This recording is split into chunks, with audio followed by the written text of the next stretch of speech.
दोस्तों अस्सलाम वालेकुम, नमस्कार दोस्तों। इस वीडियो में मैं प्रोफेशनल वीज़ा स्टेटस के बारे में बताना चाहूँगा। प्रोफेशनल वीज़ा स्टेटस क्या होता है, जैसे कि जो जॉब ढूंढने आए हुए हैं यहाँ पे या जो जो जॉब कर रहे हैं उनके लिए भी है। जो जॉब ढूंढने आए हैं उनके लिए ज़्यादा इंपॉर्टेंट है कि जब भी कभी भी इंटरव्यू देने जा रहे हैं या उनकी जॉब लग गई, ऑफर लेटर मिल गया है, मान लीजिए इंजीनियर का या अकाउंटेंट का या आईटी फील्ड में, किसी भी लाइन में अगर ऑफिस बॉय किसी भी लाइन में जॉब यहाँ पे जब लगती है ना, तो उसका ऑफर लेटर उसको मिलता है कंपनी की तरफ से और उसका वीज़ा स्टेटस लगता है जो कि उसके पासपोर्ट के ऊपर स्टैंप होता है। ठीक है ना, पासपोर्ट के ऊपर बाकायदा उसको लिखा रहेगा कि वो क्या करता है दुबई के अंदर, गवर्नमेंट की नज़र में वो क्या है, कंपनी में क्या करता है, क्या काम करता है, वो ऑफर लेटर में बाकायदा लिखा रहेगा। जो आपको ऑफर लेटर मिलेगा आप वही काम कर रहे होगे।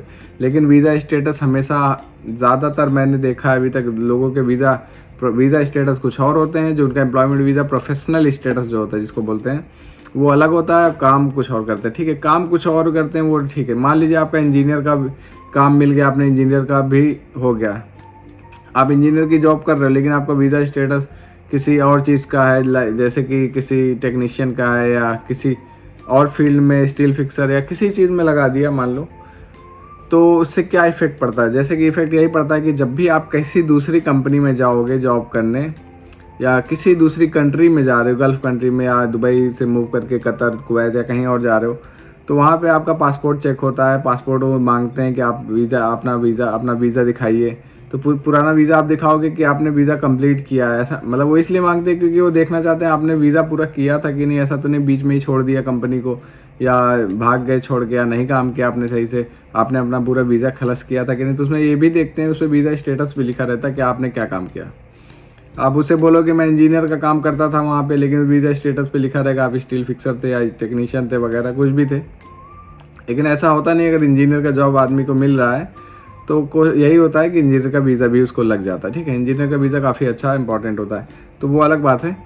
बट ये मैं कहना चाहता हूँ, वीज़ा स्टेटस काफ़ी मायने इसलिए रखता है क्योंकि आप कहीं दूसरी जगह जॉब करने, मान लीजिए आपने कोई छोटा जॉब आप कर रहे हो, मान लो टेक्नीशियन का आपके पास डिग्री था, आपने टेक्नीशियन का जॉब हो गया, या किसी अकाउंटेंट में डाटा एंट्री का जॉब हो गया, या सेल्स में मान लीजिए सेल्स में बता रहा हूँ, सेल्स का जॉब आप सेल्स कर रहे हो, नीचे पोस्ट पे हो, लेकिन आपका सेल्स मैनेजर का वीज़ा लग गया। आपके पास डिग्री थी, आपके पास पढ़ाई थी, आपने एजुकेशन की थी, तो आपका वीज़ा डिग्री के बदौलत आपका वीज़ा एक अच्छा, गवर्नमेंट की नज़र में एक अच्छा वीज़ा लग गया और आप जॉब छोटे कर रहे हो। लेकिन जब भी आप दूसरी कंट्री में जाओगे, दूसरी कंपनी में जाओगे ना, तो वीज़ा स्टेटस देखेगी। काम तो आपको सब मालूम है कि वो क्या करता है, लेकिन आपका वीज़ा सेल्स मैनेजर का होगा, तो आपको सैलरी भी उसी हिसाब से लगाई जाएगी और वीज़ा भी आपका डाउन नहीं होगा, वीज़ा भी ऊपर ही होगा, क्योंकि आप बोलोगे कि मेरा वीज़ा सेल्स मैनेजर का था, तो वीज़ा डाउन नहीं होना चाहिए। वो वीज़ा ऑटोमेटिक ही आपका वीज़ा अच्छा रखेगी, क्योंकि उसको मालूम है कि आप एजुकेटेड हो, इसलिए आपका सेल्स मैनेजर का वीज़ा रखा था।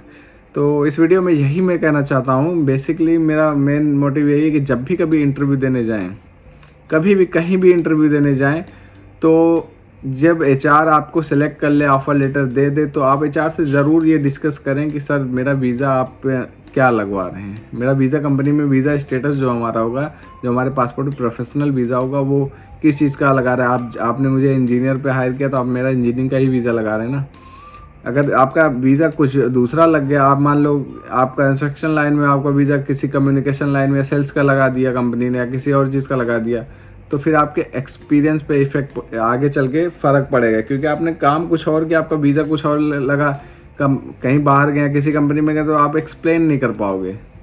ऑफर लेटर इस पे पासपोर्ट पे लिखा होता है बाकायदा कि आप ये प्रोफेशनल के यहाँ पे ये काम करते हो, तो इससे ये कंपनी को कंफर्म हो जाता है कि ये बंदा यही काम करता था, ये बंदा इसी के लिए बना हुआ, इसी की उसने स्टडी की, इसलिए इसका वीज़ा स्टेटस क्या आपको ये चीज़ समझ में आ गई होगी कि वीज़ा स्टेटस कितना इंपॉर्टेंट रखता है। एम्प्लॉयमेंट वीज़ा स्टेटस कितना, प्रोफेशनल वीज़ा स्टेटस कितना आगे के लिए, आगे के लिए मैं बता रहा हूँ। ठीक है ना, पहली बार जब आ रहे हैं तो आपको जॉब लग गया, ज़्यादा अच्छा, ठीक है, लेकिन उसमें भी आप पूछिएगा ज़रूर आप मेरा वीज़ा क्या लगा रहा है। ऐसा ना हो कि आप इंजीनियर का काम करने जा रहे हो तो आपका स्टील का या फोरमैन का या सुपरवाइज़र का वीज़ा लगा दे वो। ठीक है ना, मान लो आप सुपरवाइज़र की जॉब कर रहे हो, आपका इंजीनियर का वीज़ा लग जाए तो बहुत अच्छी बात है, क्योंकि आप सुपरवाइज़र का काम करोगे। ठीक है ना, काम तो सारा सीख लोगे, एक एक चीज़ इंजीनियर से भी ज़्यादा सीख लोगे, सब कुछ उससे ज़्यादा करोगे। जब दूसरी कंपनी में मूव करोगे ना, तो आप ये थोड़ी ना बता के जाओगे कि मैं सुपरवाइजर ही करता था। इंजीनियर के लिए अप्लाई करोगे ना, फिर वो इंजीनियर का इंटरव्यू लोगे, आप उसमें सब कुछ बताओगे, आपका वीज़ा भी इंजीनियर का लगा हुआ होगा, पासपोर्ट पे बाकायदा लिखा हुआ होगा, तो आपकी जॉब इंजीनियर की ही लगेगी और उससे ज़्यादा सैलरी पे भी लगेगी। और उससे अच्छा वीज़ा ही, वही वीज़ा, सेम वीज़ा आपको फिर से आप दूसरी कंपनी जो रहेगी वो मान लीजिए आपने इंजीनियर का जॉब किया और आपका वीज़ा स्टेटस सुपरवाइज़र का पासपोर्ट पे, आपके प्रोफेशनल जो वीज़ा स्टेटस वो सुपरवाइज़र का लगा हुआ है। फिर आप दूसरी कंपनी में जाओगे, वो चेक करेगा तो वो कहेगा आप सुपरवाइज़र थे वहाँ के, अभी आप इंजीनियर के लिए अप्लाई कर रहे हो, तो फिर वो आपको अपने हिसाब से सैलरी देगी कि आप इतना लेंगे तभी हम आपको रखेंगे। लेकिन आपका इंजीनियर का वीज़ा रहेगा तो वो आपसे सैलरी बस डिस्कस करेगी, आपको कितना चाहिए, या आपकी मतलब जो भी रहेगी उसकी रेंज वो उतना आपको बताएगी। ये नहीं कहेगी कि नहीं मैं इतनी नहीं दे पाऊँगी, या मैं इंजीनियर के लिए मैं सर्च कर रही हूँ, सुपरवाइज़र के लिए नहीं, आप सुपरवाइज़र थे अभी आप फ्रेश हैं। उसका कहने का मतलब यही रहेगा, ठीक है ना। कंपनी तो चाहेगी ना कि आप आज कम से कम में हमें एक मिल जाए। तो वीज़ा स्टेटस आप रखिएगा, क्योंकि आप यहाँ काम करने आए हो, आप यहाँ मेहनत करने आए हो। तो अगर काम भी कर रहे हो ना, तो इन सब चीज़ों का भी ध्यान देते रहिएगा कि जिससे आपका एक्सपीरियंस काउंट होता रहे, ठीक है। एक्सपीरियंस काउंट होता रहेगा तभी हमें आगे आने वाले कल में हमें फ़ायदा होगा। और कोई भी डाउट है वीज़ा स्टेटस के लेके, क्योंकि मैं चाहता हूँ कि ये वीडियो ज़्यादातर लोगों को पता रहे, ज़्यादातर इस चीज़ के बारे में पता रहे, क्योंकि मैंने खुद यूट्यूब पे काफ़ी सर्च किया था, तो इसके बारे में बहुत ही कम क्या, मुझे 3 से 4 वीडियो सही से वो भी नहीं मिली, वो भी सही से समझा नहीं पाए। वीडियो अच्छा लगा हो तो लाइक करिएगा, सब्सक्राइब करिएगा, जिससे मेरी आने वाली वीडियो आपको मिल सके जल्द से जल्द। और इस चीज़ के बारे में और भी लोगों को बताएं, जिससे वो इन चीज़ों से काफ़ी मतलब उन्हें हेल्प मिल सके। और वीडियो को शेयर करें, क्योंकि मैं चाहता हूँ कि ये बात जो है, ये जो भी जॉब ढूंढ रहा है, जॉब ढूंढने आ रहा है, तो वो इस बात का ध्यान दे, क्योंकि ये बहुत ज़रूरी होता है। क्योंकि हम यहाँ एक्सपीरियंस लेने आए, तो हमें एक्सपीरियंस काउंट अपने ही लाइन का होना चाहिए, तो ज़्यादा अच्छा है, ठीक है ना। बात कुछ भी नहीं समझ में आई हो तो कमेंट ज़रूर करिएगा, मैं उस पर रिप्लाई दूंगा आपको।